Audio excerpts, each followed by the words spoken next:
This video shows you how to build an audio amplifier using the LM386 integrated circuit. We'll start by looking at the circuit schematic, which shows how to connect the various components to the IC. The triangle in the middle represents the audio amplifier, and the numbers that surround it represent legs or pins where we make connections between components and the circuit embedded in the chip. You can see that pin 2 and pin 4 are connected to a symbol that represents ground. Pin 6 is connected to the VS symbol, which is power. Pin 3 connects to a potentiometer and is ultimately the input pin for our circuit. And pin 5 connects to the speaker and also has a few other components to help filter noise. In addition to the LM386, the little chip there, you'll need a breadboard where we'll make most of our connections. You also need a way of getting the sound input into the amplifier, and there's a couple options there. This is a 1/4-inch jack. You can connect a guitar or a synthesizer, anything that uses a 1/4-inch cable. You could also use an 1/8-inch or aux jack. This makes connecting a phone or a computer, anything with an aux cable possible. Anything with this kind of end. This is an A10K or 10 kilo ohm potentiometer. It's a variable resistor, and when you turn this knob, it changes the resistance of the circuit and works as a volume control. 2 capacitors, they're both electrolytic capacitors. This one on the left is a 220 microfarad capacitor, and the little one on the right is a 0.1 microfarad capacitor. These values can shift a little, but these general values work pretty well. This is a 47 ohm resistor, and you need one of those. And these are breadboard wires, and they just help make connections in different parts of the breadboard, and they're pre-cut to be useful sizes. This is jumper cables, and the little prongs here fit into the breadboard and help you make connections. We're going to use them to connect the input components and the speaker component, which don't have breadboard-friendly connections. And lastly, this is the barrel connector to connect the power supply. You can use a standard 9-volt power supply that plugs into a wall, and I like the barrel connectors because you're not wasting batteries, and I find them more convenient. So that's it. That's all you need for the project. And next we'll look at how the breadboard works and talk about adding components. A breadboard helps us make connections without needing to solder. There are 2 long rows or buses on the top and the bottom of the breadboard, and that's where we connect power and ground. Here I'm taking our barrel connector and connecting the positive lead to the red row and the negative lead to the blue bus, and now we have access to power and ground along the length of our breadboard. The internal rows, each set of 5 holes there, are connected in the opposite direction, or vertically, on your screen. If I zoom in a little here, you can see, let's take a look at row 40, and there's 5 holes in row 40. If I connect a component anywhere in that row, say in the last hole there, and then connect another component in the first hole, they would be connected internally through the breadboard. The holes on the top and rows on the top are not connected to the rows on the bottom, however. They're broken by this space in the middle here. And that space is really convenient because it is the exact width to connect a standard sized chip like our audio amplifier across the gap in the breadboard, like that. And this gives us access to all of the pins of the chip through these different rows. So this pin is connected to the first hole in row 40, and if I connect a component anywhere in this row, it will be connected to the first pin of the chip, or pin 1. So the breadboard makes it easy to connect our chip to power and ground and other components. Before you connect the IC to the breadboard, let's take a quick look at it. Let's see if I can focus. And you'll see that the IC has a tiny notch on one side. And that notch helps us determine the pin or leg numbers for the chip. So the first leg is always directly below or to the left of the notch. If you're holding the chip up, it would be to the left.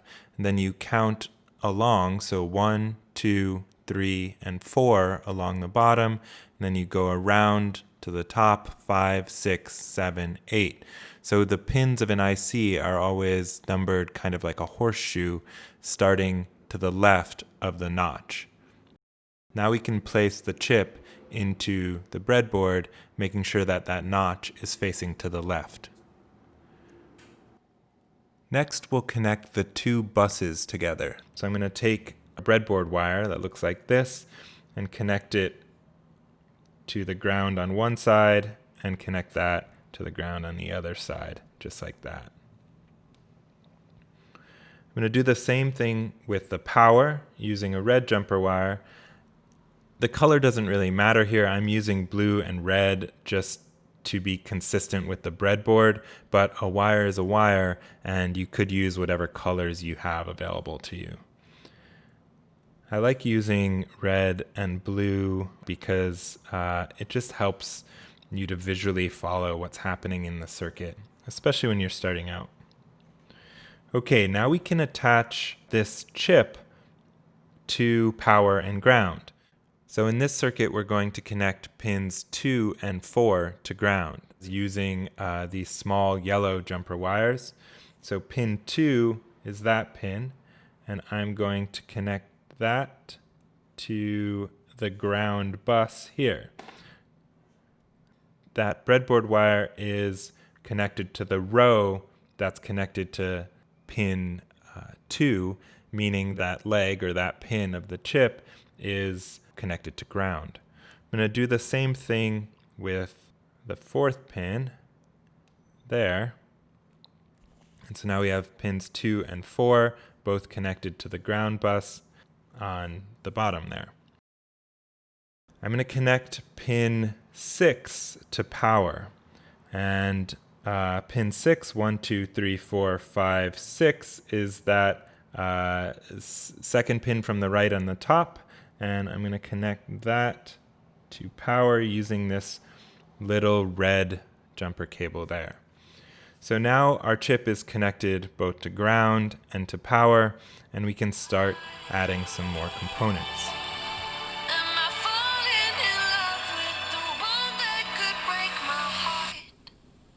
Potentiometers are variable resistors that let you change the resistance of a circuit by turning the knob on the top of the potentiometer. The first leg goes to ground. The second leg is the output leg, and that will go to our amplifier chip. And the third leg is the input, which takes the audio signal from an instrument or your phone or whatever and attenuates it through the potentiometer and then sends it to the amplifier chip to be amplified. So we can start by breaking out pin 3 on the amplifier to a kind of random row in the breadboard. These two rows are connected, and anything we put in this row here will be connected to pin 3 on the amplifier.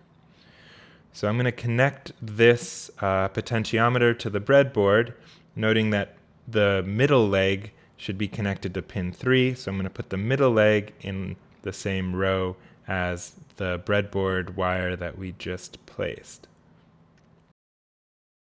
Then I'm going to connect the left leg to ground. Kind of hard to see here, but connect the left leg to ground using another one of these small yellow jumper cables. And the right leg of the potentiometer break out to another row in the breadboard that we'll connect the input to later. So I'll use this green jumper cable to connect the right leg or the third leg to a row further down the breadboard that has nothing in it. Let's see, you can see, so the gray wire is connected to the middle leg, the green wire is connected to the third leg, and the yellow wire is connected to the first leg of the potentiometer. That's going to ground.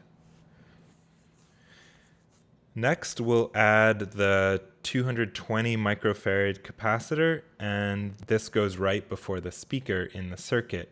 Electrolytic capacitors are polarized components. They have a long leg and a short leg, and it matters what direction they're put in the circuit. So the short leg is the negative leg, the long leg is the positive leg, and you just have to watch which way you put the capacitor in the circuit. So in this case, we're going to put the long leg of the capacitor in pin 5 of the amplifier. So we'll put it in a random hole connected to pin 5 and attach the other part somewhere out here, and this is where we'll connect the positive terminal of the speaker. In order to filter out some of the noise in the signal, we also need to connect pin 5 of the amplifier to ground through a capacitor and a resistor. And I'll put this capacitor also in a hole connected to pin 5 and put it somewhere else here. And this resistor is going to connect to the other leg of the capacitor and go to ground. So there we go. Again, note that this is an electrolytic capacitor, so it's a polarized component. The long leg goes in the row connected to pin 5, and the short leg is connected to the resistor, which goes to ground. Resistors aren't polarized, so their direction doesn't matter. So next we'll connect the input. Take a look at your input jack. This is the 1/8 inch aux input, and find the ground and the signal. In this case, the signal is connected to the 2 shorter legs of the jack, and the ground is connected to the longer leg. So we'll take the signal and plug it into the row that connects to the rightmost leg on your potentiometer. In this case, that's connected to that green wire that's coming from the potentiometer. And then take the ground wire from the jack and connect it to ground on your breadboard. So here is our input jack, and white is connected to that row where the green cable is. That's connected to the right leg or the third leg of the potentiometer. And the longer leg of the input jack is connected to ground through that black wire. Now we have the speaker, and the speaker I'll put over here. And if you look at the back of the speaker, you'll see a plus for positive and a minus for negative. And the negative of this speaker is soldered to this yellow wire, and we'll connect that to ground. And we'll take the other wire and connect it to the short leg of the large capacitor, so the 220 microfarad capacitor, and connect that there. So the signal goes from the amplifier through the capacitor and into the speaker. The other side of the speaker is connected to ground. We only have one component left, and that is the barrel connector to bring power into the circuit board and to power the amplifier. So look for the positive lead on the barrel connector. In this case, it's easy because there's a little bit of red tape on that lead, but you can also find it by looking for the broken line on one of the wires, and that will be your positive lead, and you'll know the other lead is your negative lead or negative wire. So take the positive lead and connect it to the power bus or the red bus, and take the other wire and connect it to the blue bus or the negative bus. And again, remember that these buses are connected on both sides because we use these jumper wires to tie the two buses together. So that's the circuit, and let's see if it works. So the first thing I'll do is connect power. It looks like these connections will pop out once in a while. I'll use this little synthesizer, and I'm going to connect it using an aux cable. You go from the output here, and that output goes into our input here. There we go. Let's check and make sure everything is still plugged in. The input's plugged in, the power's plugged in, the speaker's plugged in, and this should make some sound. So I'm going to turn the volume down and turn on this little instrument.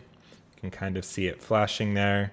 And now if we turn up the volume, yeah, we can hear it.